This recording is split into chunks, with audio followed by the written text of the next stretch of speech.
I've been covering a lot of laptops lately, but for the most part, they've been pretty Windows focused. And in fact, I have spent perhaps an embarrassingly small amount of time on the Mac ecosystem. My partner has a MacBook. I've done a couple of videos a few years back on Mac gaming, but I've really not spent any time living with a MacBook, especially not a MacBook Pro. So today, we're taking a look at the MacBook Pro M5 Pro.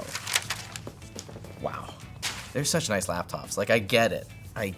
Apple cares so much about the feel of the laptop, perhaps too much, but you know, when you're right. It just feels so sturdy. It's heavy, but it's like, it's rigid, you know? And it comes with a more closely color matched cable, MagSafe, and USB-C, and then your usual stuff, plus your really mediocre. Honestly, this is something they need to redesign, is the charger. It's huge. I've always hated the wall wart approach. Okay, why isn't it black? You did this, why didn't you do this? You know what, I actually have a question for the audience. Would you prefer if all of your laptop chargers were bricks that plugged into the wall? Or do you like the cable to a loose power brick to a USB? This is gonna block some other stuff for me, and I hate that. Also, it falls out. I would love to have it be grounded just to have better grip. Honestly, it's, you know, Apple, I hate you. You know what else I hate? The fact that this doesn't light up anymore. They need to bring that back. I think that they should 100% bring back the light up logo. If they do that, I think they would like legit increase their sales by like 5 to 10%. Like, make the Air doesn't come with the light up one, just the Pros. People are gonna buy the Pros just because they light up. But you know, because the back doesn't light up, I guess that's the perfect opportunity for us to take a look at a D-brand skin from our sponsor, D-brand. Whoa, they got the retro look. Do I have to apply this? This is their 1984 Space Black skin, and it's got that classic Apple logo, except for it's just a little different. The skin is designed to remind you of a simpler time when computer companies made computers, before all this AI, metaverse, and NFT, and Web 3.0 nonsense. If you know somebody who's still in Web 3.0, you need to dump them. We're on like Web 4.0, okay? We're like way ahead. Web 3 people are people too. No, they're not. Wow. That looks amazing. There are 8 different colorways, one for pretty much every modern MacBook color, and we've got the space black one here, but they've also got colorways for your space gray, your silver, your starlight, your midnight, your indigo, blush, or citrus MacBook as well. They support both new and old MacBooks, 27 models in total, so if you want D-brand to make your MacBook look like it was produced in 1984, head on over to shortlinus.com. That looks pretty slick, and it is picking up way fewer fingerprints than the usual aluminum on these MacBooks, so that's pretty sick. Speaking of aluminum, what do we find on the aluminum body of this MacBook? We got a MagSafe charger, 2 Thunderbolt 5 ports, a combo audio jack, and on the other side we get one more Thunderbolt 5 port, an HDMI 2.1 port, and a UHS 2 SD card reader. That's a fast one, that's speedy. I still would love to see one USB-A port or one more USB-C port on any MacBook, please. It's just the harsh truth. Most people got one USB-A device. But the good news is that Apple is kind of the king of trackpads, and this one hopefully has a nice new trackpad. Honestly, I know this is a 14-inch laptop. It feels like everyone else is like overcompensated on the size of trackpads these days, because this kind of feels like normal size. Because trackpads used to be like kind of like a 3-inch by like 2-inch thing, and now they're much bigger because people actually want to use them.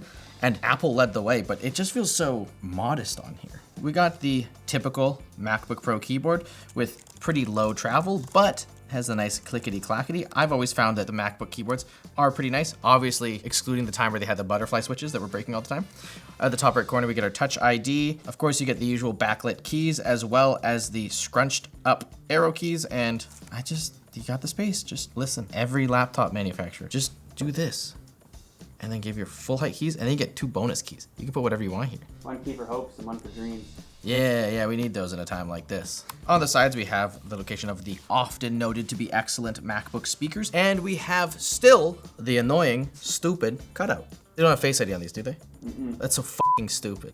Oh my god. No one needs to watch another crash out over this idiotic spot. If it had Face ID, I could forgive a lot. The fact that it doesn't. I have not spent any time on Mac since they added liquid glass. Maybe this is just because I've been conditioned from like Windows Vista and Windows 7 with the arrow look. I think it fits a lot better on the desktop than it does on mobile. But maybe that's just because they're a little bit less obtrusive. Like, look at the settings menu.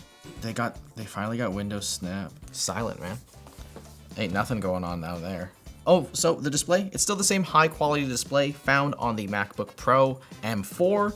which means that it is also still a mini LED display, but you get 120 Hertz variable refresh rate, and it's got 1600 nits of peak brightness in HDR on this display, which I'm yet to see in an OLED screen laptop, though I do hope that we'll be seeing an OLED MacBook screen soon. But because of how nice this mini LED display looks, I can see why they haven't ditched it. It's still really, really good. And also, like, early OLED, you have all the color fringing. If you want a few more details on this display, go check out our video on the MacBook Pro M4, where we took a look at basically the identical display and did way more testing on it.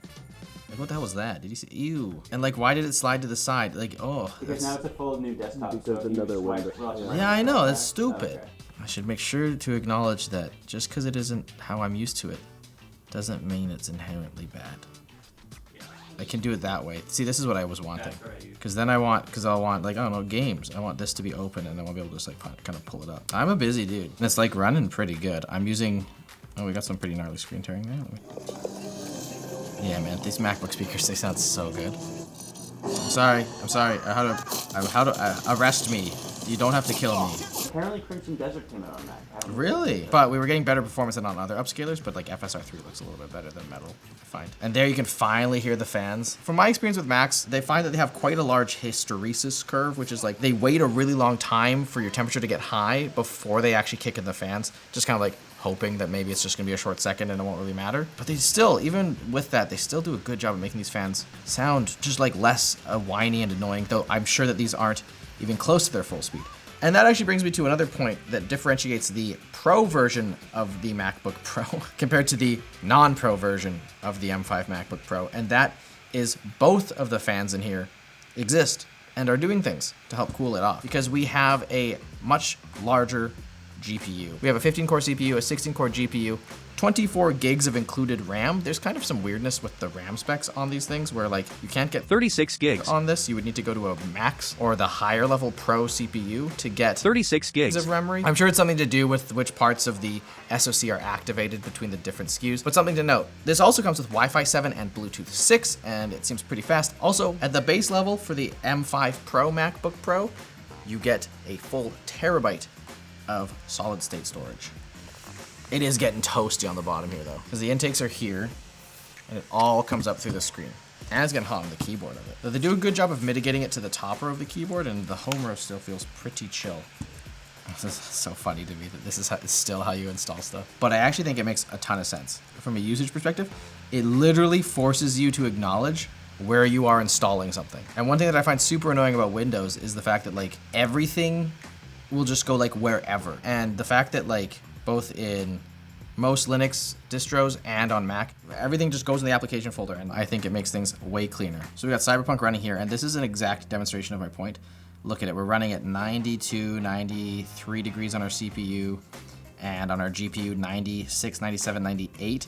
The fans sitting at 39 to 40%. The delay is huge. We're at almost 100 degrees. It's probably hottest GPU, 94, 99, just about to cross 100. Now, finally, the fans are slowly ramping up to cool the laptop. If we actually want to take these all the way to max speed, this is what you get. This is the MacBook they don't want you to know about. Now that we've been running the fans at 100%, our CPU and GPU are sitting at a far more reasonable 85-ish degrees, and we're also now able to pull 56 watts on our processor instead of the 40 watts that it was throttling down to. So we're actually probably getting better performance in Cyberpunk. I don't have an FPS counter up here, but it's just an interesting choice that Apple will choose to let your performance throttle rather than like let you realize that your computer's working as hard as it is. I think it's a choice that makes a lot of sense for the average consumer, maybe the low-end MacBook Pros. I think it's pretty frustrating to see this kind of behavior on like the M5 Pros and the M5 Maxes of the world. If you're spending that much on a laptop and desiring that much performance, there's no reason to like hide the fact that it needs to work, you know? Maybe I just have a different perspective than other MacBook owners. I guess there is the appeal of like having the slick machine that is powerful but also quiet, but I think that it's annoying, especially once I've specifically activated high power mode on this thing, that it doesn't automatically let the fans rev up.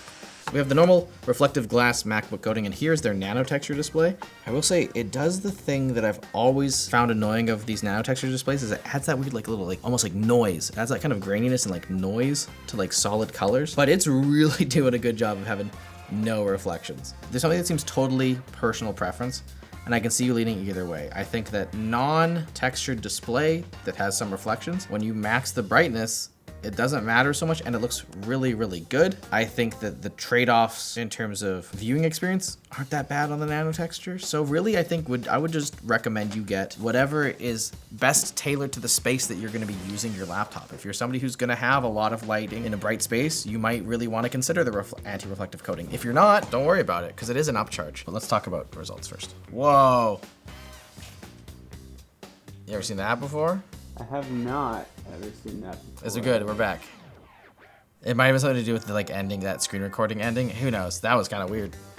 Kind of crazy. But yeah, like honestly, playing Cyberpunk, it's high performance. The screen looks great, but what does Labs have to say about the performance of this thing? Let's talk about battery, which I guess I've kind of glossed over. The battery in the MacBook Pro M5 Pro has 72.4 watt hours of size, and in our battery test where we stream a 1080p video at 200 nits peak brightness in low power mode, the MacBook Pro M5 Pro gets 9 hours and 18 minutes of battery life, which is a little bit worse than the non-Pro M5 MacBook Pro, God, these names, but is a little bit better than the MacBook Air M5, though the MacBook Air M5 comes with a much smaller capacity battery. Honestly, with the battery life we're seeing from some of the Intel laptops, I'm kind of surprised at how poor these MacBooks are doing. That's not to say that 9 hours of battery life isn't good. That's a full day's of work, especially if your work involves streaming 1080p video all day. What a job I'd love to have. Apple should really start considering maybe increasing the battery size that they have in these things. Like, look at their MacBook Neo, right? Like, that thing was like 90% battery. But it seems like Apple's just really finally been challenged on the battery endurance front, and that's something that we haven't seen in years. I wonder if I'm gonna try Cinebench. If we let the fans rip, I wonder if we can beat the Cinebench score. Okay, look at this. Cinebench 2026 multi-thread.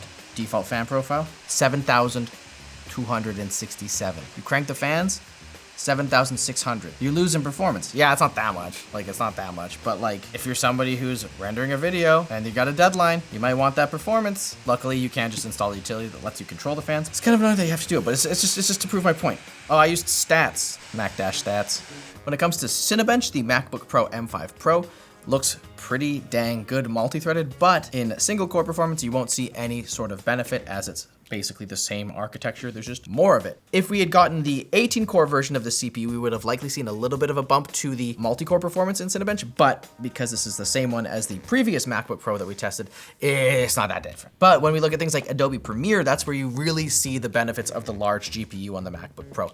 It just blows the non-Pro M5 out of the water. However, if you're doing something that's more like Photoshop, you're not gonna see nearly as much of a benefit. Though also, I just wanna point out that the M5, the base M5, is better than the M1 Pro, despite the M1 Pro having substantially more GPU cores. Honestly, Apple's done a lot in just a few short years improving the performance of their GPUs. In gaming, we should also see a pretty huge benefit. In Shadow of the Tomb Raider, the M5 Pro wipes the floor with both of the comparison laptops here. Same within Cyberpunk 2077. Having more GPU cores that are more betterer is good. And the game looked pretty good. The game looked pretty good when I was playing it. Unless you wanted to play Crab Rave. I mean, we know how good these sound. Yeah. They're the best speakers, and then Dell's maybe second. That is the MacBook Pro M5 Pro. Not at all confusing name for your laptop. Though the price also isn't very confusing because it's gonna be coming in at a whopping $2,200, which I think is kind of reasonable for what you're getting. It's tough when I'm looking at stuff like the ZenBook Duo from Asus, where I'm like, you're getting two screens, a high-performing GPU and CPU, and you're getting all of that for about the same amount of money. But also something to think about is that ZenBook Duo, you're not gonna be able to resell that for nothing. This, you're probably gonna be able to resell in a few years and people will still wanna use it. And I mean, like, my partner, she still uses an M1 MacBook Air, and it's still good. I just don't know. MacBook, you pay the Apple tax. If you're comfortable with that, I don't see why this is bad. Also included at that price point is a really, really nice screen. My thing is that Mac has less and less going for it these days as x86 chips have finally caught up. Even the software, like think about all of the complaints that have come out about the most recent versions of macOS. I guess it's better than Windows, which is a pretty low bar, but the MacBook Pro, it's still awesome. it's still expensive. And if you're not already on the Apple ecosystem, there's a lot of great options that are currently present. Plus, you could save $500 on a regular M5. There's 100% a group of people here where that $500 to get the better GPU is gonna go a long way. And it's easier than spending like whatever, $1,000 extra to get an M5 Max. That one starts at 3,500. Yeah, like 3,500 for an M5 Max? 3,600, really. I feel like it's changed. It used to be like, who gets the MacBook, who gets the M Pro series, and now it's who gets the M Max series. There's people out there. Thank you so much for watching this video. If you enjoyed this, why don't you check out Elijah's impressions of the MacBook Air? Or maybe, was it Riley's impressions of the MacBook Neo? Because there's a whole bunch of new MacBooks, and they're all very interesting.